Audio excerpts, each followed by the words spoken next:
हम लोग रिजर्वेशन पर बात कर रहे थे और सबसे पहली बात जो है वो आप लोगों को अपने मन में बैठा लेनी चाहिए कि रिजर्वेशन पॉजिटिव एक्शन का एक्सट्रीम रूप है। पॉजिटिव एक्शन अन्य प्रकार के भी हो सकते हैं जो रिजर्वेशन से भिन्न है। इस बात पर हम इतना जोर इसलिए दे रहे हैं कि अनुच्छेद 16 जो अब शुरू होना चाहता है उसमें इस बात पर बड़ा जोर आएगा। वहां पॉजिटिव एक्शन और रिजर्वेशन इसको अलग अलग करके देखने की कोशिश ये शुरू होगी, क्योंकि रोजगार का क्षेत्र ऐसा होता है जहां आदमी किसी भी ढंग के रिजर्वेशन से पूरी शिद्दत और ताकत से लड़ना चाहता है। अन्य क्षेत्रों में रिजर्वेशन भले ही दे दिया जाए, लेकिन जब रोजगार में दिया जाता है तब सबसे ज्यादा दिक्कत ये पैदा होती है।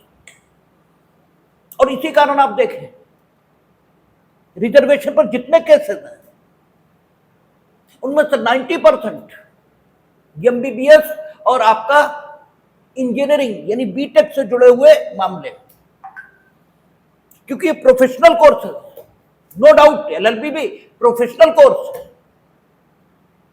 लेकिन उसकी जो रेपुटेशन है वो अभी डॉक्टरों और इंजीनियरों के बराबर नहीं हो पाई।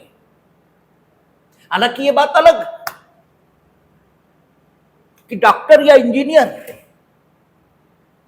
अगर बिल्कुल ईमानदारी से अपने काम को करें तो वकील की जितनी इनकम है उसका दशांश भी ठीक है अर्जित नहीं कर सकते, लेकिन फिर भी उनका प्रोफेशन ज्यादा समाज में रेपुटेटेड है, ये तो मानना ही पड़ेगा। पैसे के पॉइंट ऑफ व्यू से, प्रतिष्ठा के पॉइंट ऑफ व्यू से नहीं, प्रतिष्ठा के पॉइंट ऑफ व्यू से तो दोनों बराबर है, लेकिन पैसे के पॉइंट ऑफ व्यू से वो ज्यादा रेपुटेटेड है, ये तो मानना ही पड़ेगा। इसलिए आप देखेंगे जब भी एमबीबीएस में या बीटेक में रिजर्वेशन की बात चलती है वैसे झंझट शुरू हो जाता है और सारे केसेस उसी से संबंधित हैं। अदरवाइज शिक्षा के क्षेत्रों में रिजर्वेशन ये तो किसी भी ठीक है स्ट्रीम में दिया जा सकता है, लेकिन अन्य स्ट्रीम्स में दिया भी जाता है तो झगड़ा नहीं होता। तो आपको सबसे पहली बात एक समझ लेनी है कि पॉजिटिव एक्शन इसका एक्सट्रीम स्वरूप ये रिजर्वेशन है।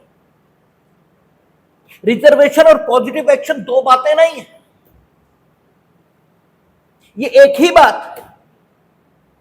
जैसे आपराधिक मानववध का एक्सट्रीम स्वरूप हत्या है,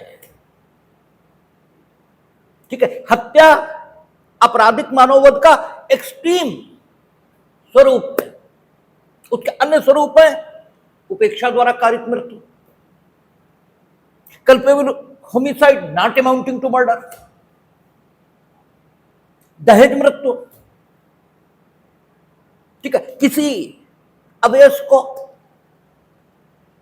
या किसी वयस्क को आत्महत्या के लिए उत्प्रेरित करना, ये अन्य प्रकार हैं मानववध के जो दंडनीय माने गए। तो ऐसे ही है कि रिजर्वेशन ये पॉजिटिव एक्शन का एक्सट्रीम स्वरूप है, और पॉजिटिव एक्शन ये किसी के पक्ष में किया जा सकता है। आपको अनुच्छेद 14 बताते समय यह बात खूब ढंग से बताई गई है कि जो पॉजिटिव एक्शन है वो उन वर्गों के पक्ष में किया जा सकता है जो वर्ग अपने ही आधार पर समाज के अन्य वर्गों के साथ प्रतिष्ठा और अवसर की समता को प्राप्त करने में समर्थ नहीं है।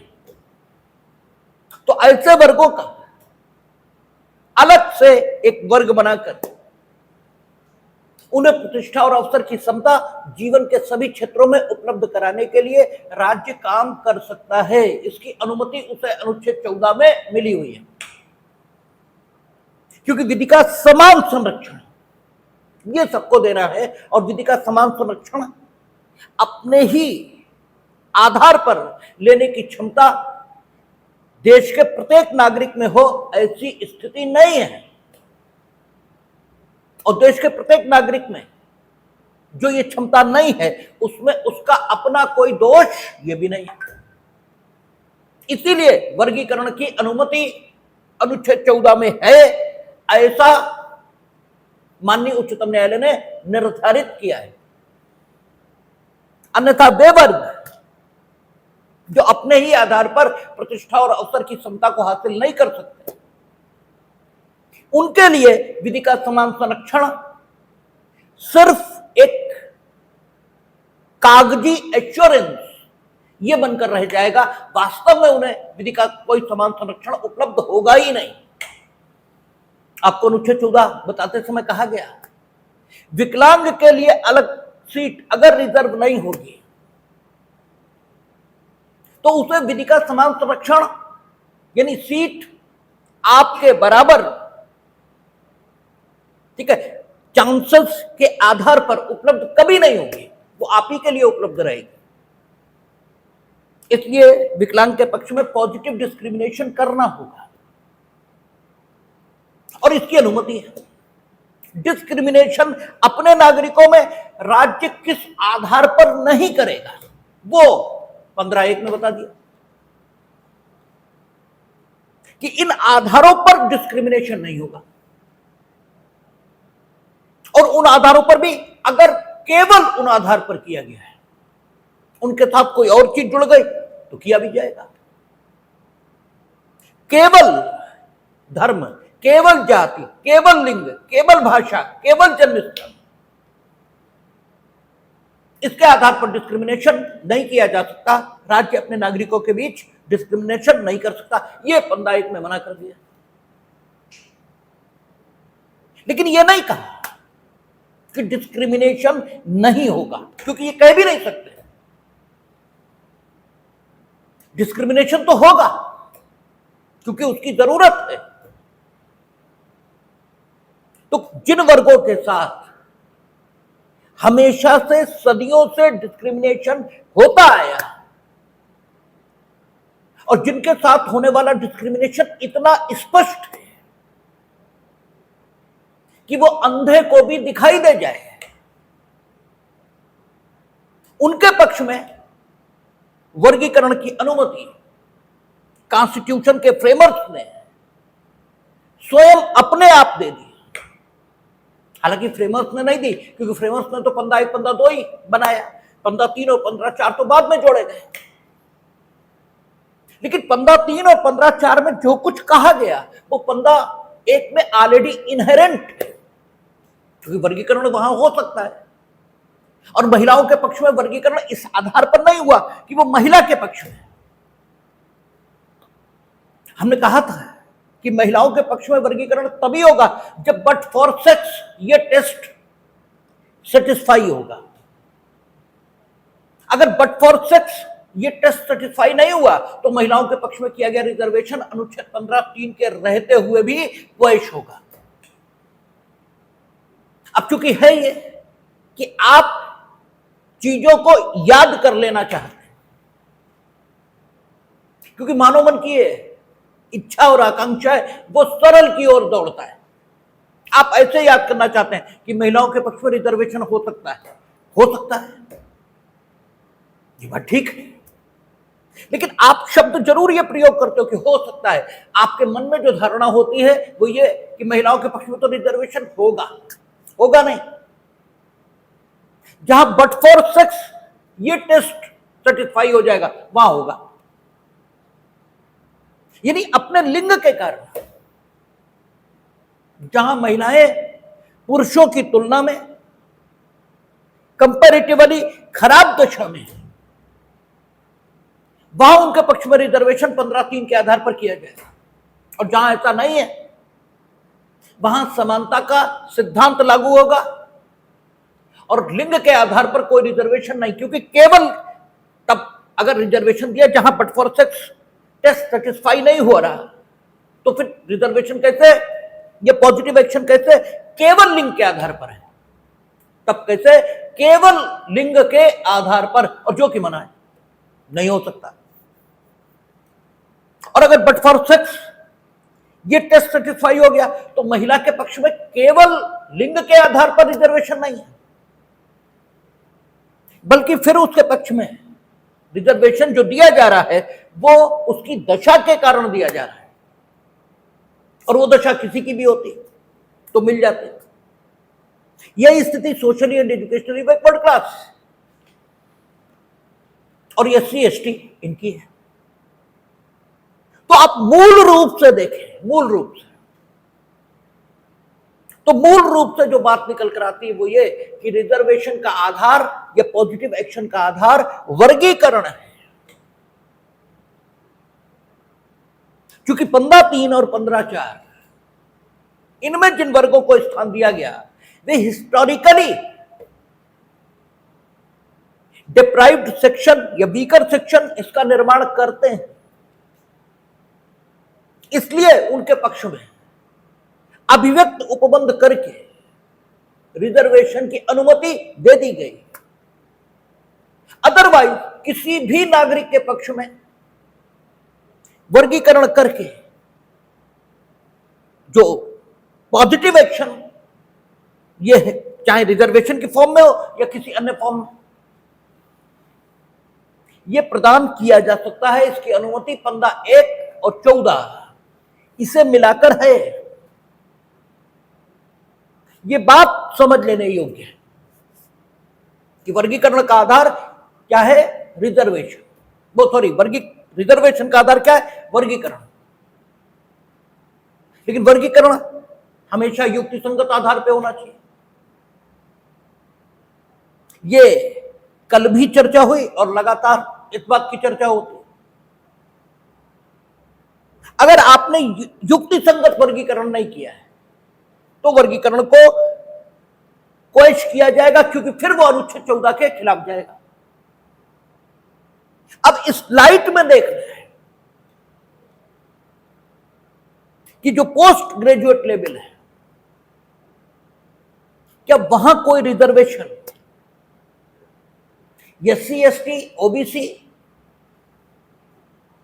इनके पक्ष में संभव है,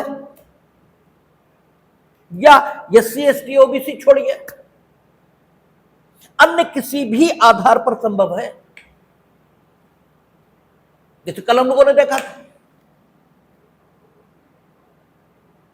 कि कोर्ट ने यह माना, चाहे मसला निशी बघु आरती सप्रू का रहा हो, और चाहे आप पढ़ लीजिएगा चंचला दिनेश फर्स्ट, दिनेश सेकंड, इन सारे मामलों में जो मामले सुप्रीम कोर्ट तक पहुंचे उनका रहा, उनमें एक बात सुप्रीम कोर्ट ने कही है कि अगर किसी क्षेत्र में पिछड़ापन है, पिछड़ापन मीनिंग देयर बाय वहां डॉक्टरों की संख्या उचित ढंग से मौजूद नहीं है, क्योंकि हमने कहा ये सारे मामले मेडिकल एजुकेशन से जुड़े हुए हैं और सुप्रीम कोर्ट तक गए। इसका मतलब यह नहीं कि केवल मेडिकल फील्ड में ही रिजर्वेशन दिया जाएगा, इसका अर्थ यह नहीं है। लेकिन चूंकि मेडिकल के फील्ड में या इंजीनियरिंग की फील्ड में जो प्रतियोगिता ये बहुत ज्यादा है, इसलिए उनमें जब रिजर्वेशन दिया जाता है तो मसला सुप्रीम कोर्ट तक पहुंच जाता है। बाकी जगहों पर दिया जाता है तो मसला सुप्रीम कोर्ट तक जाता ही नहीं। तुम्हें ITI नहीं करने को मिला तो तुमने NTI कर लिया, BA नहीं करने को मिला तो BSc कर लिया, ठीक है। BSc एक इंस्टीट्यूट से नहीं करने को मिली तो दूसरे से कर ली। तो इन मामलों को सुप्रीम कोर्ट तक कोई ले जाता ही नहीं, क्योंकि जहां MBBS या BTech का सवाल हो तो मसला तुरंत सुप्रीम कोर्ट तक पहुंचता है। इसलिए मेडिकल एजुकेशन और इंजीनियरिंग के एजुकेशन से संबंधित मामले ही सुप्रीम कोर्ट तक गए और उनमें जो प्रतिपादित सिद्धांत आए वे रिजर्वेशन के संबंध में गाइडिंग नॉर्म का काम करते हैं। तो चाहे चंचला हो, चाहे दिनेश फर्स्ट हो, चाहे दिनेश सेकंड हो, चाहे प्रदीप जैन हो, चाहे जगदीश शरण हो, इन सारे मामलों में एक चीज सुप्रीम कोर्ट ने स्वीकार की है कि रेजिडेंस इन द स्टेट यह वर्गीकरण का आधार हो सकता है, और इंस्टीट्यूशनल प्रेफरेंस यह भी वर्गीकरण का आधार हो सकता है। ये दोनों वर्गीकरण के आधार होते हैं, क्योंकि कोर्ट का कहना यह है कि अगर कोई पर्टिकुलर क्षेत्र पिछड़ा हुआ है मेडिकल एजुकेशन के पॉइंट ऑफ व्यू से, और स्टेट गवर्नमेंट ने वहां कोई मेडिकल कॉलेज खोला ताकि उस क्षेत्र के चिकित्सीय पिछड़ेपन को दूर किया जा सके, तो अगर उस क्षेत्र के निवासियों को वहां प्रवेश नहीं मिलेगा तो स्थिति यह बनने वाली है कि वहां से जो डॉक्टर्स निकलेंगे वो फिर अपना अपना क्लिनिक खोलकर बैठ जाएंगे और कम से कम उस क्षेत्र को कोई लाभ नहीं होगा। ये ठीक है कि उस क्षेत्र के निवासी भी अगर डॉक्टर बनेंगे तो कोई गारंटी नहीं है कि उस क्षेत्र में अपना अस्पताल या क्लिनिक खोलेंगे, लेकिन फिर भी उन लोगों की तुलना में संभावना इस बात की अधिक है कि वे वहीं रहेंगे, क्योंकि उनका मूल स्थान वही है। इसलिए इन सारे मामलों में माननीय उच्चतम न्यायालय ने यह निर्धारित किया है कि रेजिडेंस इन द स्टेट यह वर्गीकरण का आधार हो सकता है, क्योंकि अनुच्छेद 15(1) में वर्गीकरण के आधार के रूप में रेजिडेंस नहीं हो सकता ऐसा लिखा भी नहीं। इसे रेजिडेंस यह आधार हो सकता है, और दूसरा उन्होंने कहा इंस्टीट्यूशनल प्रेफरेंस यह भी हो सकता है। आप यह भी कह सकते हैं कि हमारी यूनिवर्सिटी से या हमारे कॉलेजेस से जिन लोगों ने एमबीबीएस किया उन्हें एमडी या एमएस इसमें हम प्रवेश इतनी आरक्षित सीटों पर देंगे, यानी उनके लिए इतनी सीटें रिजर्व की जाएंगी जो हमारे यहां से पास हैं। ये जो हमारी यूनिवर्सिटी से आएंगे उनके लिए इतने % रिजर्वेशन हम एमबीबीएस या बीटेक के कोर्स में रखेंगे। ये किया जा सकता है। ये चंचला में, दिनेश फर्स्ट में, दिनेश सेकंड में, प्रदीप जैन में, जगदीश शरण में जो कुछ कहा गया उसका लब्बो-लुआब है। ठीक है, इन सारे केसेस में यह बात कही गई कि आप ऐसा कर सकते हैं। क्यों कर सकते हैं? क्योंकि सीधी बात, हर एजुकेशनल इंस्टीट्यूट का अपना एक माहौल होता है। कुछ एजुकेशनल इंस्टीट्यूट में पढ़ाई 0 होती है और सिर्फ शोशेबाजी होती है। कानून की तो एक लाइन नहीं बताई जाएगी, पार्लियामेंट घुमा के लाया जाएगी, देखो यहां कानून बनता है, तो पार्लियामेंट से तुम्हारे कौन से कानून तुम्हें समझ में आ जाएंगे। ठीक है, जजमेंट कैसे होता है? क्योंकि हमने आपसे बताया है कि जजमेंट 2 ही तरीके से डिलीवर होता है, एक इंडक्टिव मेथड, दूसरा डिडक्टिव मेथड। तो इंडक्टिव मेथड और डिडक्टिव मेथड क्या होते हैं, इससे तो कोई ताल्लुक नहीं। सुप्रीम कोर्ट ले जाकर शैक्षिक भ्रमण पर घुमा दिया जाएगा, तो कुछ जगह यह होता है, ठीक है, और कुछ जगह ठीक से पढ़ाई होती है। तो ये शैक्षिक भ्रमण करने वाले लोग अगर इस इंस्टीट्यूट में बैठ जाएंगे आके, अब आप कहेंगे कि आ ही कैसे जाएंगे, तो आ तो जाएंगे, क्योंकि हमने इंट्रेंस भी रख लिया, तो भी हमने इंट्रेंस में जो पूछा बाई चांस ये वही पढ़ के आ गए, तो सेलेक्ट तो ये हो जाएंगे। और जब ये सेलेक्ट हो जाएंगे तो जब ये क्लास में आएंगे, तो जब टीचर पढ़ाना शुरू करेगा तो चूंकि हम टीचर हैं इसलिए हमें पता है कि जब अच्छे कैलिबर का स्टूडेंट सामने होता है तो हमारी क्षमता बढ़ती है। और हम वो भी बताते हैं जो शायद ही हम कभी बताते हो जब सामने अच्छा स्टूडेंट बैठा होगा। और अदरवाइज हमारी भी कोशिश होती कि कैसे भी समय पूरा हो जाए। ठीक है, तो स्वयं टीचर की क्षमता प्रभावित हो जाती है। ठीक है, सामने स्टूडेंट जो बैठे हैं उन्हें देखकर। तो अब स्थिति क्या होती है, आप सामने बैठे हैं, सो रहे हैं, ठीक है, आपका ध्यान कहीं और है, तो मेरी क्षमता प्रभावित होगी, हम फिर पढ़ा नहीं सकते। ठीक है, तो कोर्ट ने इस बात को अनुभव किया है और उन्होंने कहा इंस्टीट्यूशनल प्रेफरेंसेस होंगे और एक वैलिड ग्राउंड है, क्योंकि हमें अपने जो संस्थानों से आए हुए छात्र होंगे उनकी एक एक आदत के बारे में पता होगा।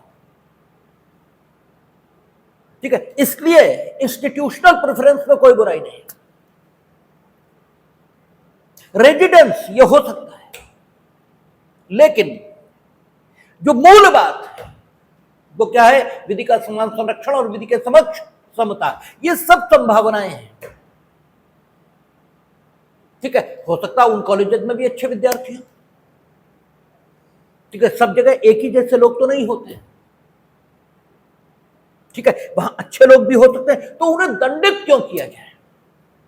तो कोर्ट ने कहा कि रेजिडेंस और आपका जो इंस्टीट्यूशनल प्रेफरेंस है ये क्लासिफिकेशन के वैलिड ग्राउंड है, लेकिन इनके आधार पर किया गया क्लासिफिकेशन इतना अधिक नहीं हो सकता कि ऑल इंडिया मेरिट के लिए कोई स्थान ही ना बचे। ठीक है ना, और हमने आपको कहा था कि दिनेश फर्स्ट, दिनेश सेकंड, चंचला, प्रदीप जैन और जगदीश शरण, इस सबका सम्मिलित जो मैंडेट है वो यही है कि आप 70% तक सीट्स इन आधारों पर अगर रिजर्व करना चाहते हैं तो कर दीजिए, लेकिन हर कीमत पर सीटों का कुछ प्रतिशत जो अंतिम रूप से प्रदीप जैन में आ गया है, 15% किसका, टोटल जो अवेलेबल सीट है उसका। जैसे 1000 अवेलेबल सीट है तो 1000 का 15%, इतना ऑल इंडिया एंट्रेंस के लिए खुला रहेगा। अब 15% निकालने के बाद जितनी सीटें बची उसमें SC ST उसका रिजर्वेशन, या विकलांग का, या फ्रीडम फाइटर का, या जिस भी वर्ग के पक्ष में आप रिजर्वेशन, इंस्टीट्यूशनल प्रेफरेंसेस जो आप देना चाहें वो दीजिए, लेकिन ओवरऑल एक निश्चित हिस्सा सीटों का वो ऑल इंडिया मेरिट के लिए खुला रहेगा। ठीक है, इसमें से बात ये निकल आई है कि SC ST OBC इनके अलावा भी विभिन्न लोगों के लिए रिजर्वेशन होगा, लेकिन हर कीमत पर ऑल इंडिया मेरिट के लिए कुछ सीटें जो कि प्रदीप जैन में डिसाइडेड हैं 15% खुली रहेंगी। ये आप नहीं कर सकते कि 100% रिजर्व कर दें SC ST OBC और बाद में अन्य आधारों पर। ये तो उदाहरण हमने दिए, क्योंकि अक्सर जो रिजर्वेशन किया जाता है अन्य वर्गों के पक्ष में वो रेजिडेंस, इंस्टीट्यूशनल प्रेफरेंस, इनके आधार पर ही किया जाता है। बाकी विकलांग, फ्रीडम फाइटर, इनका भी होता है, लेकिन अधिकतर इसी में करते हैं, और अधिकतर जो विवाद होता है वो इसी पे होता है। विकलांग के रिजर्वेशन को लेकर कोई विवाद शायद ही कभी हुआ हो, फ्रीडम फाइटर्स के रिजर्वेशन को लेकर कोई विवाद शायद ही कभी हुआ हो। हालांकि हमारा मन होता है कि करें, मेरा मन होता है, क्योंकि जो एक्चुअल फ्रीडम फाइटर्स थे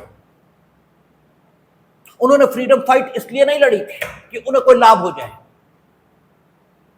और चलिए ये हमारा दायित्व है, उन्होंने भले ही इसलिए न लड़ी हो, लेकिन हम उनके प्रति कोई श्रद्धा, कोई कर्तव्य का बोध ये रखें तो आखिर कितने दिनों तक। ठीक है, उनकी पहली पीढ़ी तो खत्म हो गई, जो फ्रीडम फाइटर थी, सेकंड वाले को रिजर्वेशन मिल गया और वो अच्छी जगहों पर पहुंच गए, तो क्या आप जिंदगी भर चलेगा यही? अगर हम 15 अगस्त 1947 से पूर्व पैदा नहीं हुए तो इसमें मेरी गलती है, ठीक है। इसमें क्या मेरी गलती है कि हम गांधी जी के जमाने में पैदा नहीं हुए थे, ठीक है, तो मेरी गलती तो नहीं है, तो फिर हमें क्यों दंडित कर रहे हो, ठीक है। तो मेरा विरोध तो है, लेकिन हमारा रहे इससे क्या फर्क पड़ता है। जो स्थिति है आम समाज इसके विरोध में नहीं है, लेकिन इंस्टीट्यूशनल प्रेफरेंसेस और आपका जो रेजिडेंस के आधार पर रिजर्वेशन होता है इसका विरोध होता है, ठीक है ना। तो इसलिए इसकी चर्चा ज्यादा है। अदरवाइज अगर कोई रीजनेबल ग्राउंड पाया जाएगा तो उस आधार पर भी रिजर्वेशन हो सकेगा। अब सवाल आता है कि जो पोस्ट ग्रेजुएट कोर्सेज है उनमें रिजर्वेशन की क्या पोजीशन है। ये सब अंडर ग्रेजुएट की बात है, और अंडर ग्रेजुएट रिजर्वेशन पर कोर्ट का व्यू बहुत सख्त नहीं है, क्योंकि अंडर ग्रेजुएट रिजर्वेशन के संबंध में उनका कहना है जो उन्होंने निवेदिता जैन में कहा। हालांकि निवेदिता जैन में जो संदर्भ था वो संदर्भ SC ST OBC इनके रिजर्वेशन को लेकर था, लेकिन निवेदिता जैन में जो बात कही गई, जो तर्क दिया गया, वो तर्क हर उस रिजर्वेशन पर लागू होता है जो अंडर ग्रेजुएट लेवल पर दिया जाता है, जो पोस्ट ग्रेजुएट लेवल पर नहीं दिया जाता। निवेदिता जैन में था ये कि मध्य प्रदेश में MBBS में एडमिशन के लिए कॉम्पिटिटिव एग्जाम ये कंडक्ट किया गया। SC ST और socially and educationally backward class इसके लिए जो सीटें रिजर्व की गई वो शायद कुल मिलाकर 20% रिजर्व की गई। जो टोटल संख्या SC ST इनके एडमिशन के लिए रिजर्व हुई थी OBC को निकालकर वो 108 थी, और 18 कैंडिडेट सिर्फ क्वालिफाई किए थे, ठीक है, सिर्फ 18। SC ST जो कैंडिडेट थे बाकी सब जीरो, एक भी नंबर क्वालिफाई नहीं किया। एक नंबर पाए हैं तो भी एडमिट हो जाए, ठीक है, सिर्फ 18 ये क्वालिफाई हुए। तब 108 सीटें रिजर्व और 18 सिर्फ क्वालिफाई हुए। तब स्टेट गवर्नमेंट ने स्पेशल रिलैक्सेशन दिया और यह कहा कि SC ST या OBC इनका 0 नंबर भी हो तो भी उन्हें MBBS में प्रवेश दे दिया जाएगा, और 108 लोगों को 0 नंबर पर भी प्रवेश वहां मिल गया। 108 माइनस 18, यह मसला सुप्रीम कोर्ट तक पहुंचा। तो चूंकि मामला अंडर ग्रेजुएट लेवल का था तो कोर्ट का कहना यह था कि पहले दिन जब यह बच्चा मेडिकल कॉलेज में आएगा तो इसकी मेडिकल फील्ड के बारे में जानकारी उतनी ही होगी जितनी एक आम आदमी की है, उससे ज्यादा नहीं हो सकती है, क्योंकि न ये कुछ जानता है न दूसरा बच्चा कुछ जानता है। और ये सेम पढ़ाई 5 साल तक पढ़ेगा, जो किसी को भी पढ़ाओ तो वो मेडिकल फील्ड की जानकारी ये हासिल कर लेगा, इसे भी पढ़ाया जाएगा।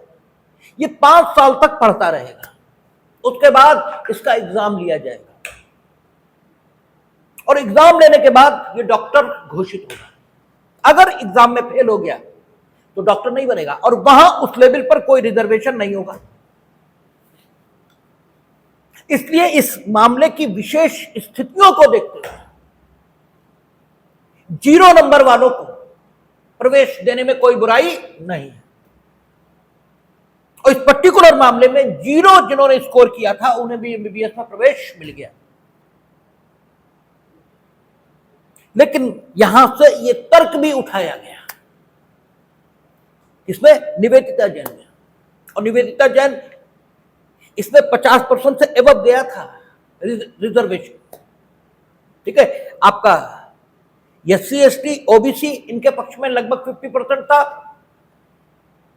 3% आपका जम्मू कश्मीर के लोगों के लिए था, 3% सेंट्रल गवर्नमेंट के जो नॉमिनीज थे उनके लिए था,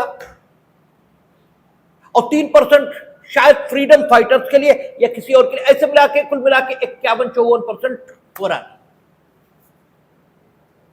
तो MBBS में 0 जिन्होंने स्कोर किया वो भी प्रवेश पाए, और सुप्रीम कोर्ट ने इसको ठीक माना। लेकिन ये लेवल अंडर ग्रेजुएट का था।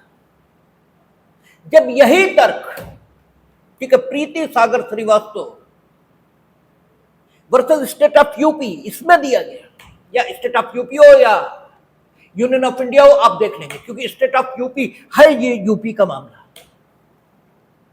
तब कोर्ट ने इसको रिजेक्ट कर दिया। कोर्ट ने कहा अंडर ग्रेजुएट की बात अलग है। जब अंडर ग्रेजुएट की हम बात करेंगे तो बात बिल्कुल अलग है, और जब हम पोस्ट ग्रेजुएट की बात करेंगे तो बात बिल्कुल अलग है। सबसे पहली बात तो यह है कि socially and educationally backward class, इस रूप में इनके पक्ष में हम रिजर्वेशन करें, इसके लिए सबसे पहली जरूरत तो यह है कि ये सोशली एंड एजुकेशनली बैकवर्ड होने चाहिए। पहली जरूरत तो यह है। तो जब ये MBBS हो गए तो क्या हम इन्हें एजुकेशनली बैकवर्ड कहें? दुनिया में कौन बेवकूफ होगा जो एक MBBS डॉक्टर को एजुकेशनली बैकवर्ड कहेगा? ठीक है, और वहां का सोशली एंड एजुकेशनली, ये नहीं कहा आइदर सोशली और एजुकेशनली, ये नहीं कहा है, ये कहा है सोशली एंड एजुकेशनली। जब ये MBBS हो गए तो how it could be said कि ये सोशली बैकवर्ड भले ही हो, भले ही समाज अभी भी इन्हें बराबरी के स्तर पर स्वीकार करने को तैयार न हो, जबकि ऐसा होता भी नहीं। एक वो वाल्मीकि समाज का व्यक्ति जो यहां नगर निगम में सफाई कर्मचारी है, और एक वो वाल्मीकि समाज का व्यक्ति जो अच्छा सर्जन है, दोनों की स्थिति एक नहीं होती, बिल्कुल गलत बात है। लेकिन फिर भी चलिए, just for the sake of argument हम ये मान भी लेते हैं कि वो सोशली बैकवर्ड आज भी है, लेकिन एजुकेशनली तो नहीं है, और वहां चुनाव नहीं हो रहा है। ठीक है, कि चुनाव के आधार पर, वोटों के आधार पर वहां कुछ तय हो जाएगा। वहां तो तर्क से ही बात होनी है, और ये बात उन लोगों को खूब समझनी चाहिए जो संविधान की दुहाई देते हैं। तो संविधान में ये नहीं लिखा है, ठीक है, जो आप बता रहे हैं, संविधान में ये लिखा है कि सोशली एंड एजुकेशनली। तो जब एंड एजुकेशनली लिखा है तो क्या एक MBBS पास को एजुकेशनली बैकवर्ड कहा जा सकता है? ये तो कहा ही नहीं जा सकता। और फिर दूसरी बात जो समझने योग्य है कि रिजर्वेशन का आधार क्या है? वर्गीकरण। और वर्गीकरण क्यों? ठीक है, हर वर्गीकरण का एक उद्देश्य है। ठीक है, तो socially and educationally backward class के पक्ष में जो वर्गीकरण की अनुमति फ्रेमर्स ने अभिव्यक्त रूप से दी है, वो इसलिए नहीं दी कि आपको नौकरी देनी है, नो, आपको बराबरी के स्तर पर लाना है, इसलिए दी है। यह भी ध्यान में रखना है कि आपको रिजर्वेशन इसलिए नहीं मिला कि आपको नौकरी देनी है, और ये पूरे समाज की स्थिति है। बोले बच्चे नहीं है, गवर्नमेंट ने स्कूल बंद करने का फैसला लिया, बोले इतने लोगों की नौकरी क्या होगा? तो क्या स्कूल नौकरी देने के लिए खोला गया? स्कूल बच्चों को पढ़ाने के लिए खोला गया, और जब वहां बच्चे ही नहीं तो टीचर की नियुक्ति क्यों? लेकिन हमारे यहां हर चीज नौकरी से जोड़ दी गई है। बोले बिजली न खंबा ठीक होता है, न सप्लाई आती है, न जंपर सही होता है। बोले प्राइवेट को नहीं दिया जाएगा, क्यों? नौकरी का क्या होगा? तो क्या बिजली डिपार्टमेंट नौकरी के लिए खोला गया है या लोगों को सुविधा देने के लिए खोला गया है? रेलवे के प्लेटफॉर्म गंदे रहेंगे, आप कुछ करेंगे नहीं, और अगर रेलवे के मेंटेनेंस का और क्लीनिंग का ठेका किसी प्राइवेट व्यक्ति को, बोले नौकरी क्या होगा? तो नौकरी इतनी बड़ी चीज हो गई कि जिस पर सब कुछ बलिदान है। ठीक है, तो ये समझना चाहिए। हमारे यहां मिसकॉन्सेप्शन बहुत, रिजर्वेशन क्यों? इसलिए ताकि आप बराबरी के स्तर पर आए, इसलिए नहीं कि आप एमडी हो जाएं। नो, एमडी और एमएस बनाना आपको लक्ष्य नहीं है। ठीक है, आप बराबरी के स्तर पर आए, इसके लिए वर्गीकरण परमिसेबल किया गया। तो जगदीश सरन और प्रदीप जैन और प्रीति श्रीवास्तव, प्रीति सागर श्रीवास्तव, ये पूरा नाम है। इनमें सबसे मॉडर्न प्रीति सागर श्रीवास्तव है, और आज की डेट पर पीजी में रिजर्वेशन के पॉइंट ऑफ व्यू पर जो कुछ बोला जाता है वो प्रीति सागर श्रीवास्तव के आधार पर बोला जाता है, और आज जो कुछ रिजर्वेशन पर कहा जाता है वो प्रीति सागर श्रीवास्तव के आधार पर कहा जाता है। एजुकेशनल इंस्टीट्यूट की बात कर रहा हूं, रोजगार की नहीं। रोजगार में जब पहुंचेंगे तो इंदिरा साहनी वो प्रमुख हो जाएगा। एजुकेशनल इंस्टीट्यूट की बात कर रहा हूं। ठीक है, तो कोर्ट ने कहा कि ये नहीं हो सकता। दूसरी चीज उन्होंने कहा कि जब जो जॉब्स का या ट्रेनिंग का लोअर लेवल, वहां अगर रिजर्वेशन दे भी दिया जाए, ठीक है, तो कोई दिक्कत नहीं है। लेकिन जहां पर सुपर स्पेशलाइजेशन या स्पेशलाइजेशन की बात हो रही है, वहां कोई रिजर्वेशन नहीं होना चाहिए, नहीं होना चाहिए, ये कहा। हालांकि बाद में अपने रुख को बदला है और ये कहा कि एससी एसटी ओबीसी के पक्ष में कुछ रिजर्वेशन हो सकता है, लेकिन ये रिजर्वेशन उस तरह नहीं होगा जैसा ये अंडर ग्रेजुएट लेवल पर होता है, उस तरह नहीं होगा। तो अंडर ग्रेजुएट लेवल पर क्या था, 0 स्कोर करे तो भी प्रवेश मिल जाएगा। कहां? निवेदिता जिन्ना। ठीक है, डिसाइड हुआ 0 स्कोर करे तो भी मिलेगा, और यही बात प्रीति सागर में उठाकर डिस्कार्ड कर दी। कहा नहीं नहीं, कतई नहीं। उनका एससी एसटी ओबीसी इसके पक्ष में मानिए रिजर्वेशन देना भी पड़े पीजी लेवल पर या सुपर स्पेशलिटी लेवल पर, तो दीजिए, लेकिन वही रिजर्वेशन का आधार क्या? वर्गीकरण। और बस इतनी सी बात हिंदुस्तान में राजनेता समझने नहीं देते और जनता को समझ में नहीं आती कि रिजर्वेशन का आधार वर्गीकरण है। रिजर्वेशन अपने में कुछ नहीं है, वो वर्गीकरण के आधार पर दिया जाता है। तो अगर आप पीजी या सुपर स्पेशलिटी लेवल पर देने जा रहे हैं रिजर्वेशन, तो अव्वल तो आपको ये बताना पड़ेगा क्यों देने जा रहे हैं। उन्होंने कहा ये दिया जा सकता है लेकिन उस तरह नहीं, क्योंकि दिया तो हमने कहा ना सैद्धांतिक रूप से वर्गीकरण अगर उचित है तो किसी भी स्तर पर किया जा सकता है। भाई वर्गीकरण युक्ति संगत होना चाहिए, और युक्ति संगत वर्गीकरण कैसे करेंगे? वो 14 की टेक्निक है, और उस टेक्निक से अगर वर्गीकरण युक्ति संगत है तो किसी भी लेवल पर हो सकता है। वो पीजी सुपर स्पेशलिटी या कोई लेवल बांटे नहीं जा सकते, वो कहीं भी हो सकता है। तो कोर्ट की बात ठीक है कि अगर आप युक्ति संगत वर्गीकरण कर सकते हैं सुपर स्पेशलिटी लेवल पर, तो करिए, कोई दिक्कत नहीं। लेकिन ये वर्गीकरण आपने अंडर ग्रेजुएट लेवल पर जैसे किया था उस तरह कर दिया तो हम इसे युक्ति संगत नहीं मानेंगे।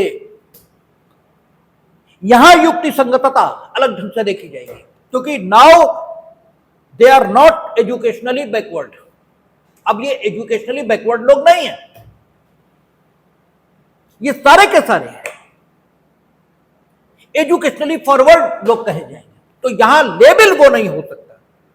अब अगर कहीं आपको लगता है किसी क्षेत्र में आपने मेडिकल कॉलेज शुरू किया और आपको लगा कि यहां एमबीबीएस तो है लेकिन एमएस नहीं है कोई, एमडी नहीं है कोई, आपने रेजिडेंस को आधार बनाकर एमएस या एमडी में रिजर्वेशन कर दिया, कोई दिक्कत नहीं, कर दी।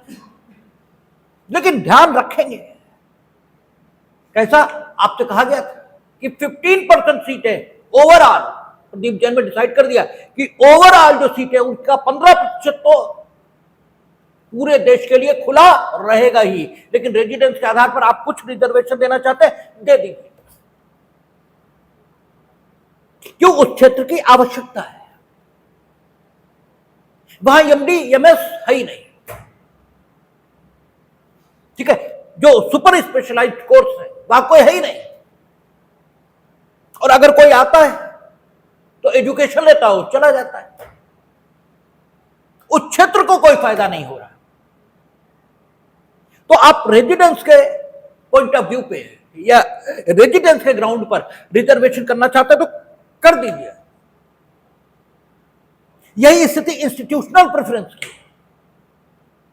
आप इंस्टीट्यूशनल प्रेफरेंस देना चाहते हैं कि हमारे यहां अच्छी पढ़ाई होती है, हमारे यहां एमबीबीएस जो पास करेगा अच्छा स्टूडेंट होगा, तो उसे ही आप देना चाहते हैं एमडीएमएस में, दे दीजिए, कोई दिक्कत नहीं, क्योंकि अल्टीमेटली वो नेशनल असेट होगा। भाई पास होकर आएगा तो होगा तो नेशनल असेट। लेकिन यह भी ध्यान रखना पड़ेगा कि पूरा देश एक,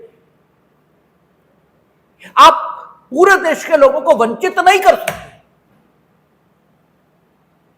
इसलिए आपको कुछ सीटें जो कि प्रदीप जैन ने बता दी 15% ओवरऑल जो सीट्स अवेलेबल है उनका 15% आपको ऑल इंडिया टैलेंट के लिए रिजर्व करना ही होगा। लेकिन एक बात तो निकल रही कि institutional preferences, residence, SC ST OBC, जब इंस्टीट्यूशनल प्रेफरेंस के आधार पर हो सकता है, रेजिडेंस के आधार पर हो सकता है सुपर स्पेशलिटी कोर्सेज में, तो एससी एसटी ओबीसी इनके पक्ष में भी क्यों नहीं हो सकता, हो सकता है, लेकिन आधार वैसा नहीं होगा जैसा अंडर ग्रेजुएट लेवल पर होता है। प्रीति सागर श्रीवास्तव के फैक्चुअल सिचुएशन को समझ लीजिए, फैक्ट्स क्या थे। एक मुकदमा हुआ साधना देवी,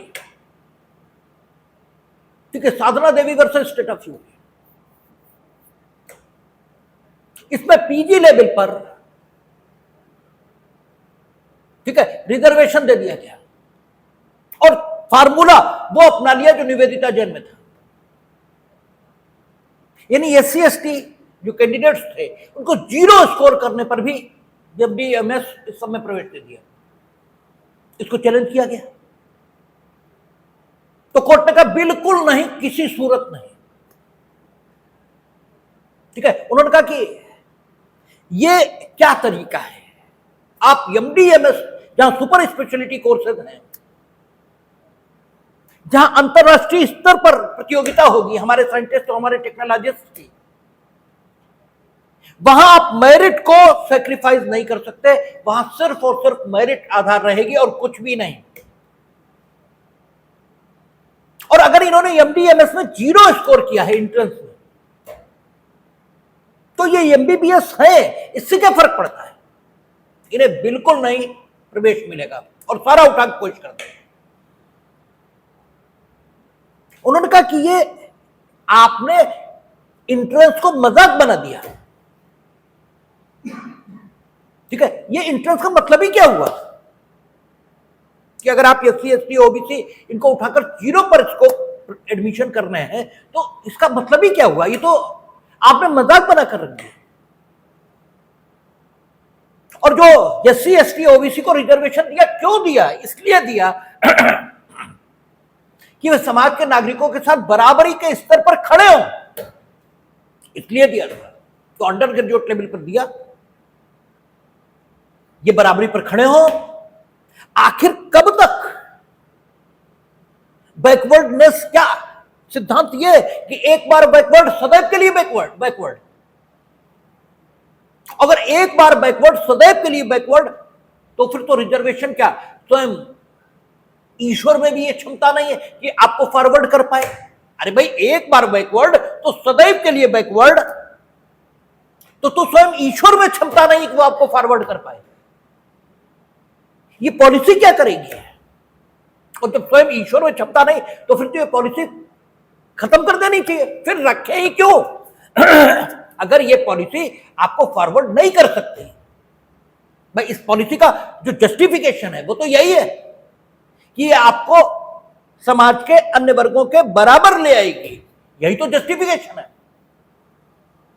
और अगर ये जस्टिफिकेशन है ही नहीं, ये बराबरी पर ला ही नहीं सकती, तो फिर आखिर आपको क्यों इस पॉलिसी के अंतर्गत रखा जाए?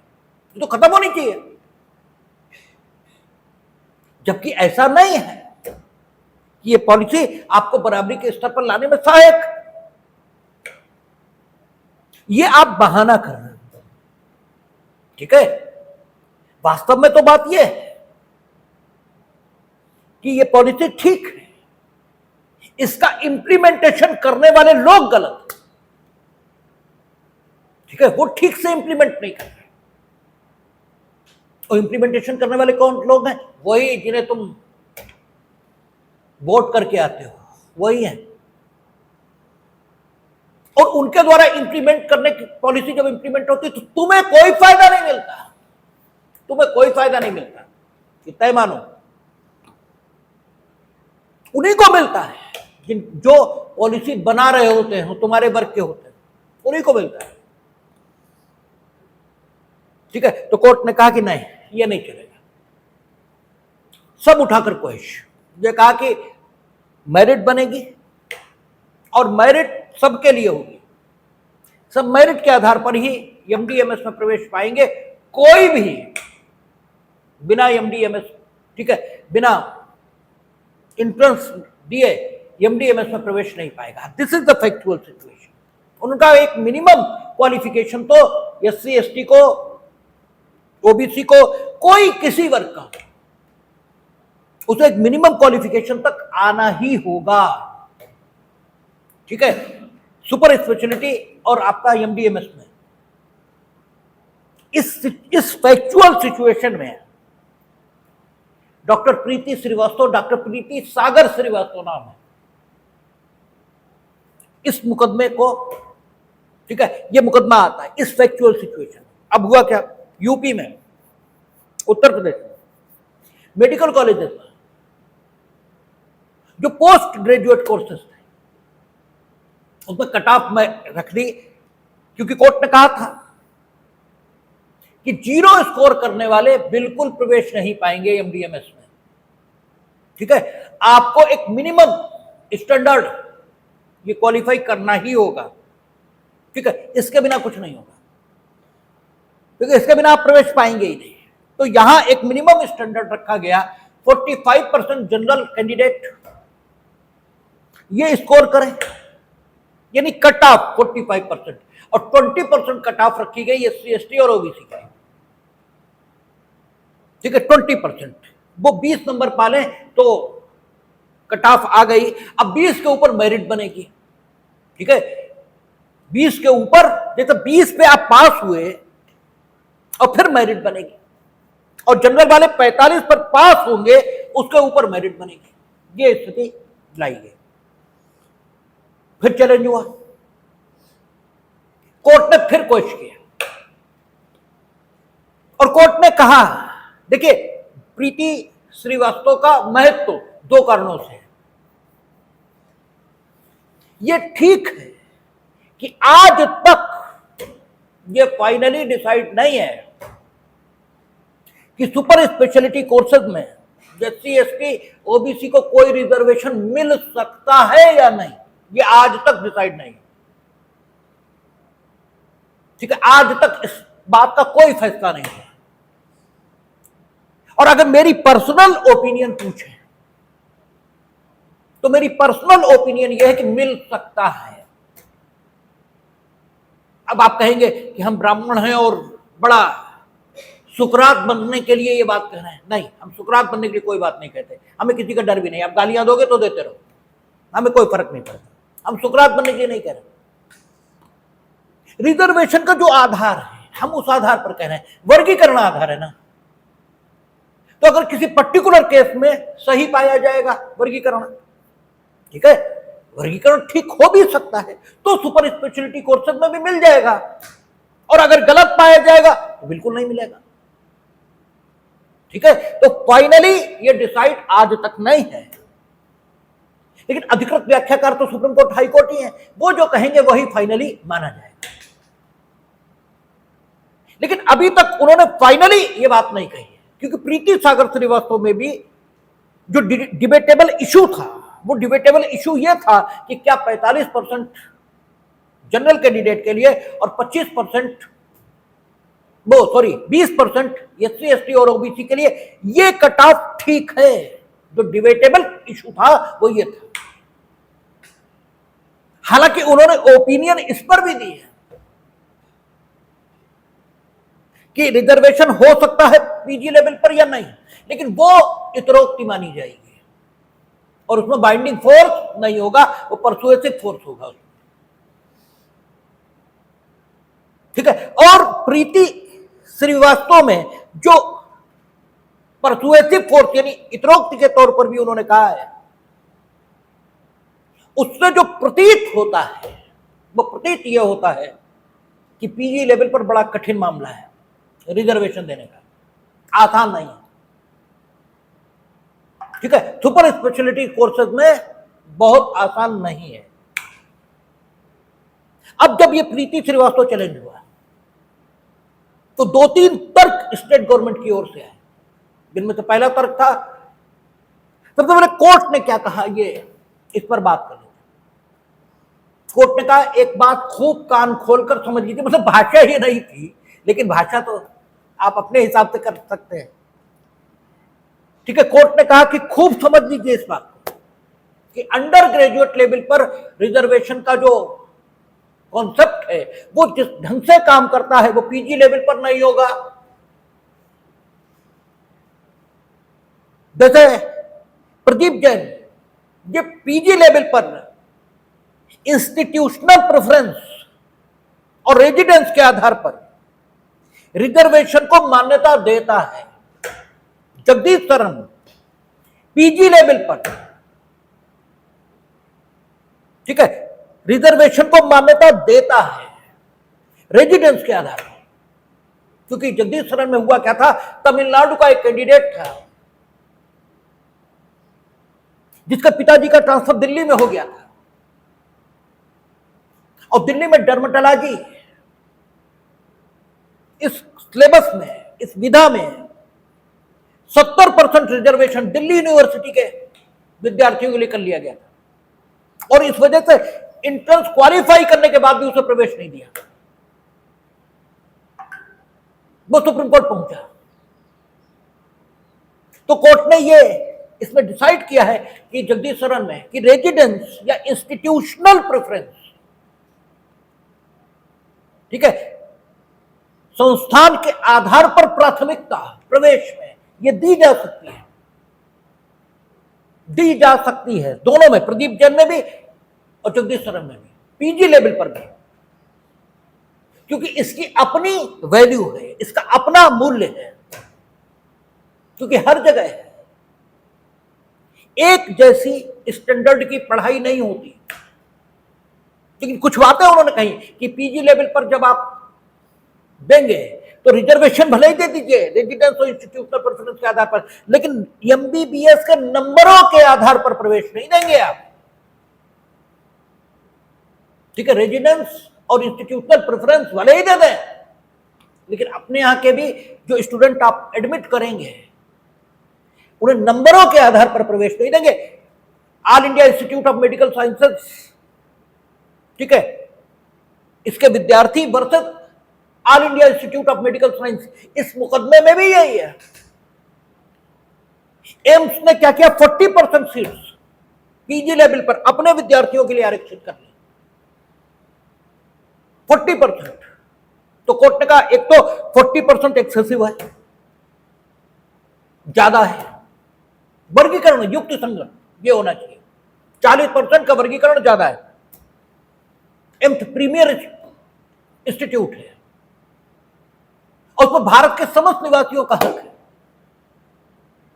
क्योंकि तुम जो कुछ पढ़ रहे हो, पढ़ तो मेरे टैक्स के पैसे से रहे हो, और हम ही बाहर, मेरे लिए दरवाजे बंद, ठीक है। तो सबसे पहले तो इसे 25% कर दीजिए, और अपने विद्यार्थियों के लिए उन्होंने कर रखा था एक भी नंबर ना वो सिक्योर करें तो भी उन्हें प्रवेश मिल जाएगा, और बाकी लोग इंट्रेंस देंगे।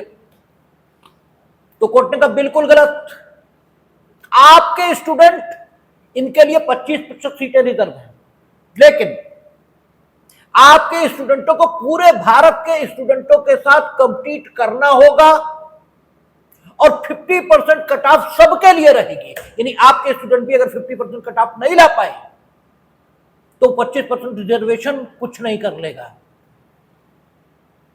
क्योंकि मसला पीजी लेवल पर है, ये यूजी लेवल का मसला नहीं है, जहां हम ये कहते हैं कि एक आदमी की जानकारी और, ठीक है, आपकी जानकारी दोनों बराबर है मेडिकल फील्ड में। Now you are saying that I am MBBS, जैसे एलएलबी, इसका जो एंट्रेंस एग्जामिनेशन होगा वो अलग बात, और जब एलएलएम का एंट्रेंस एग्जामिनेशन होगा तो आपका क्लेम यह है कि we have studied the law. अब आपसे ठीक से पूछा जाएगा, यहां वो स्थिति नहीं हो सकती, इसलिए एलएलबी का एंट्रेंस तो खूब निकलता है, एलएलएम में तुरंत जिसे कहते हैं ना फीसों का फैल जाना, वो हो जाता है, ठीक है। इसीलिए ये पीजी लेवल पर नहीं चलेगा। तो उन्होंने कहा प्रीति श्रीवास्तव में कि आप खूब कान खोलकर सुन लो, यूजी लेवल का नहीं है ये, ठीक है, मसला ये पीजी लेवल पर है। तो सिर्फ इसलिए कि कोई एससी एसटी या ओबीसी है इसलिए आप उसे रिजर्वेशन दोगे, पहली चीज ये नहीं मानना है। एससी एसटी ओबीसी को रिजर्वेशन दिया जा सकता है यदि किसी पर्टिकुलर मामले में जरूरत लगे, तब दिया जा सकता है, लेकिन जरूरत लगे। सुपर स्पेशलिटी में दिया जा सकता है, नहीं दिया जा सकता, ठीक है। इस पर प्रीति सागर श्रीवास्तव में भी कुछ नहीं कहा, क्योंकि पीजी अलग है और सुपर स्पेशलिटी अलग है। पीजी क्या है, एमडी एमएस, और सुपर स्पेशलिटी क्या है, एमसीएच और डीएम, ठीक है। सर्जरी में एमसीएच ये सुपर स्पेशलिटी है, और मेडिसिन में डीएम ये सुपर स्पेशलिटी है।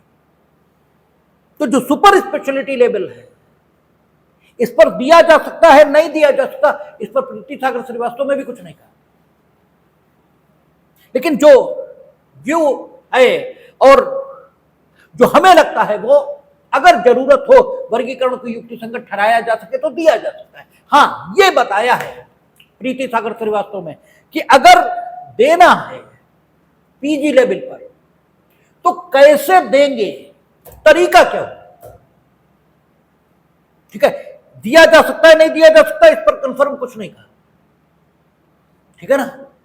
लेकिन अगर दें तो कैसे देंगे, तो उन्होंने कहा सबसे पहली चीज यहां 0 स्कोर करके कुछ नहीं चलेगा। और ये बात कही इसलिए क्योंकि स्टेट गवर्नमेंट ने तर्क ये दिया था कि अगर हमने कोई हाई कट ऑफ मार्क्स ये रख दिए एससी एसटी ओबीसी के लिए तो ये क्वालिफाई ही नहीं कर पाएंगे और सीटें खाली जाएंगी। तो कोर्ट ने कहा खाली जाने दीजिए, खाली जाने दीजिए, मीनिंग देयर भाई ये तो कोर्ट ने हर मामले में कहा है कि कोई सीट खाली नहीं जाएगी। अगर ये एलिजिबल नहीं मिलना है तो उठाकर जोड़ दीजिए किसमें, जनरल पूल में, खाली नहीं जाएगी। रोजगार के क्षेत्रों में इसी नियम ने कैरी फॉरवर्ड रूल को जन्म दिया, रोजगार के क्षेत्रों में, ठीक है। लेकिन शैक्षिक क्षेत्रों में कैरी फॉरवर्ड नहीं है। यहां उन्होंने कहा कि उसी ईयर में अन्य लोगों को प्रवेश दे दीजिए। यही फर्क है रोजगार के और शैक्षिक क्षेत्र में आरक्षण के। सैद्धांतिक रूप से कोई फर्क नहीं है, सैद्धांतिक रूप से तो वर्गीकरण के आधार पर मिलेगा, एक सीधी बात है। लेकिन व्यवहारिक तौर पर यही फर्क आते हैं। उन्होंने कहा पहली बात, रिजर्वेशन आप 0 नंबर स्कोर करके नहीं मिलेगा। दूसरी बात, आपने ये जो इतना गैप कर दिया 45% और 20%, ये क्या मतलब हुआ? आप अधिकतम जो गैप कर सकते हैं वो 4-5% का ही गैप करेंगे, बस, इससे ज्यादा नहीं। कि अगर SC ST OBC के लिए 40 तो जनरल के लिए 45, इससे ज्यादा नहीं होगा। कितना होगा ये नहीं कहा उन्होंने, कितना होगा, क्योंकि सुप्रीम कोर्ट खुद को हमेशा बचाए रखता है ना, तो सरकार को आगे करता है, वो गाली खाए, ठीक है। तो कितना होगा ये नहीं कहा, ये कहा इतना ज्यादा नहीं होगा, क्योंकि ये एजुकेशनली बैकवर्ड नहीं माने जा सकते। और चलिए कोई आधार, जैसे इंस्टीट्यूशनल प्रेफरेंस या रेजिडेंस आधार बनना है, ऐसे ही किसी मामले में ये आधार बनना है कि भाई चलिए फला क्षेत्र में है, आदिवासी क्षेत्र है, वहां अधिकतम ST ही रह रहे हैं, ठीक है, या अधिकतम SC ही रह रहे हैं और कोई वहां जाता ही नहीं है इलाज करने, और वहां MD MS, क्योंकि वो गरीब ही होंगे, उतनी फीस ही नहीं दे पाएंगे, तो कोई अस्पताल वहां खोल ही नहीं रहा, ठीक है। तो वहीं के लोग MBBS MD MS हो जाए, इसके लिए आपने वहां कोई सीट रिजर्व कर दी, ठीक है, SC ST के पक्ष में, तो कोई दिक्कत नहीं, चलिए कर दीजिए। लेकिन SC ST को MD MS कराना है, इसके लिए सीट नहीं रिजर्व होगी। वहां के लोगों का इलाज कराना है, इसलिए सीट रिजर्व होगी। और वहां के लोगों का इलाज अगर ये महोदय करेंगे जो SC ST OBC होने के आधार पर MD होना चाहते हैं, तो मारी डालेंगे उन्हें। इलाज ये क्या खाक करेंगे? इलाज तो वही कर सकता है जो मेरिट का आदमी हो। इसलिए उन्होंने कहा कि कट ऑफ PG लेवल पर जो होगी, पहली बात कट ऑफ होगी, पहली बात कट ऑफ होगी दोनों के लिए, और दूसरी बात अंतर इतना नहीं होगा जितना आपने रखा है, और तीसरी बात कोई MBBS के नंबरों के आधार पर किसी को प्रवेश नहीं मिलेगा, ठीक है। अपने आप ही नाम लेना ठीक नहीं, क्योंकि आप पॉलिटिकली फिर बटना शुरू हो जाते हैं। अदरवाइज अपने आप ही स्कीम आई थी, स्वकेंद्र परीक्षा नंबरों के आधार पर नौकरियां, BT सिम तो मिली है वो जिन्हें मिली है नंबरों के आधार, और उन्हें इमला लिखना नहीं आता, इमला, वो प्राइमरी बेसिक के टीचर है, इमला नहीं लिख सकते, इमला, आप इमला बोलो नहीं लिख सकते। अतिशयोक्ति नहीं कर रहा हूं, रोज हम देखते हैं, रोज अपने आप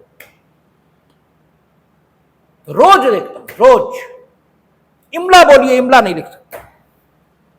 इन्हें रोजगार चाहिए, ठीक है। और ये क्या बच्चों को सिखाएंगे और क्या करेंगे, ठीक है, अपने आप ही ये हुआ है। इसलिए कोर्ट ने कहा कि नो, MBBS के नंबरों के आधार पर कोई प्रवेश किसी को नहीं, ठीक है। आप इंट्रेंस दीजिए और उसमें सेलेक्ट होकर आइए।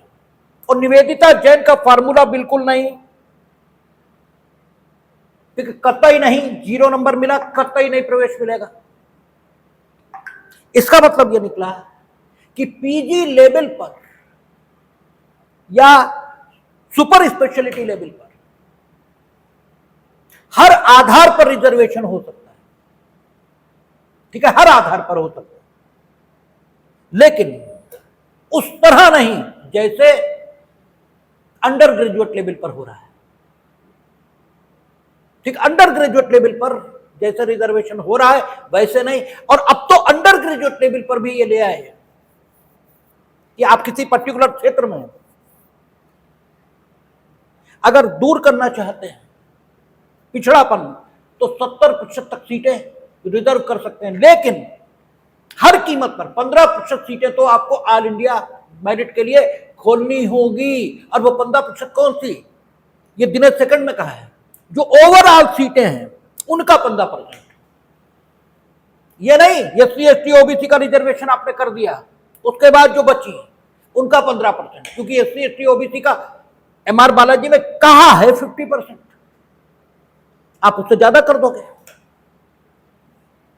ठीक है, आप विकलांगों का ज्यादा कर दोगे या उसका, तो जो सीटें वही बहुत कम बचेंगी, ठीक है, ओपन सीट्स फिर बचेगी बहुत कम, उनका नहीं, जो ओवरऑल सीट उपलब्ध है उसका 15% ऑल इंडिया के लिए, चाहे अंडर ग्रेजुएट लेवल हो चाहे कोई लेवल हो,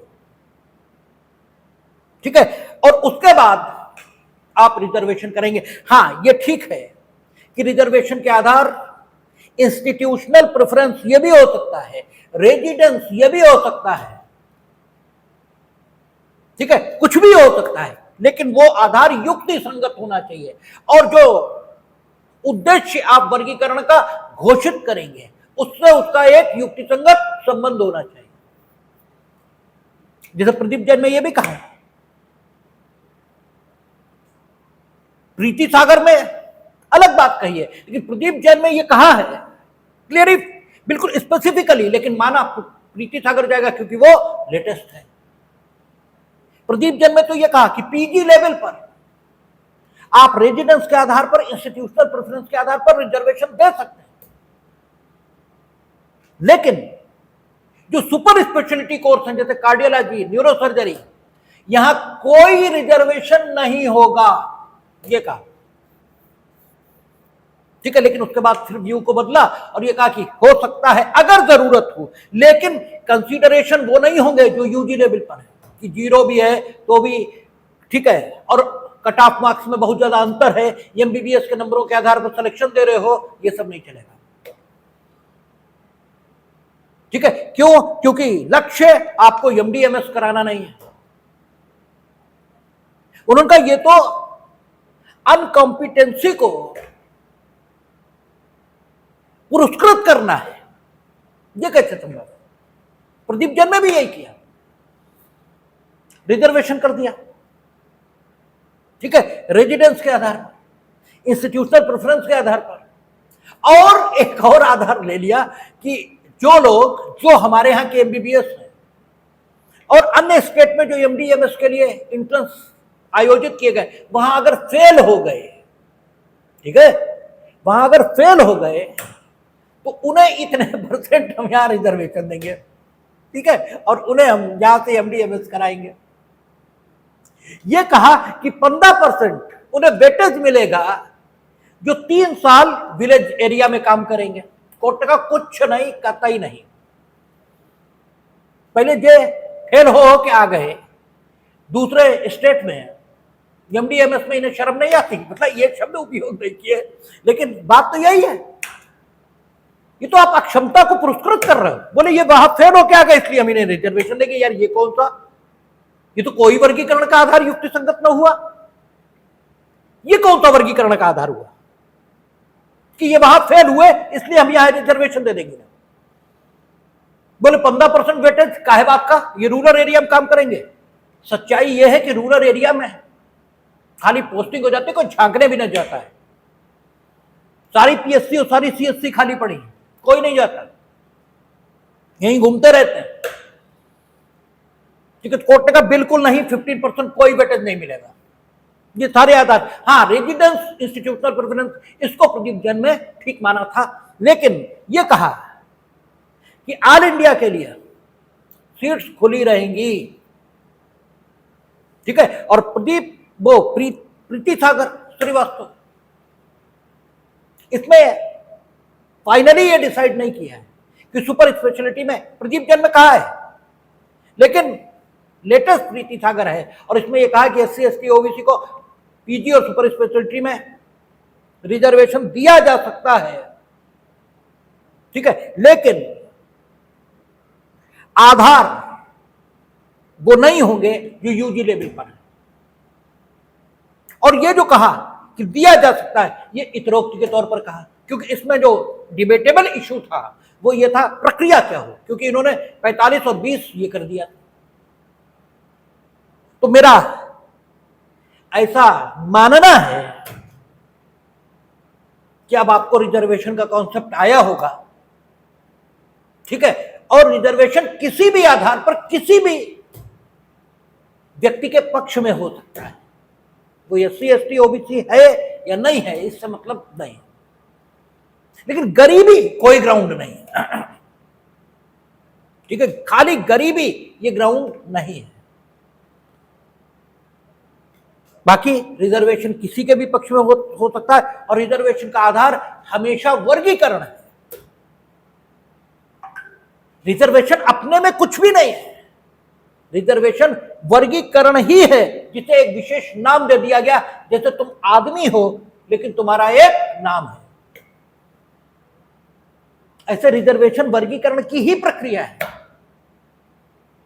रिजर्वेशन पॉजिटिव एक्शन का ही उच्चतम स्वरूप है, बस इसे एक विशेष नाम दे दिया गया रिजर्वेशन, इसके अलावा यह कुछ भी नहीं, ठीक है। तो PG लेवल पर भी हो सकता है और यह भी हो सकता है। कल हम लोग 16 पर बात करेंगे, हालांकि 15.5 भी बचा है लेकिन वो बहुत जरा सा है, ठीक है, उस पर बात कर लेंगे। बाकी 16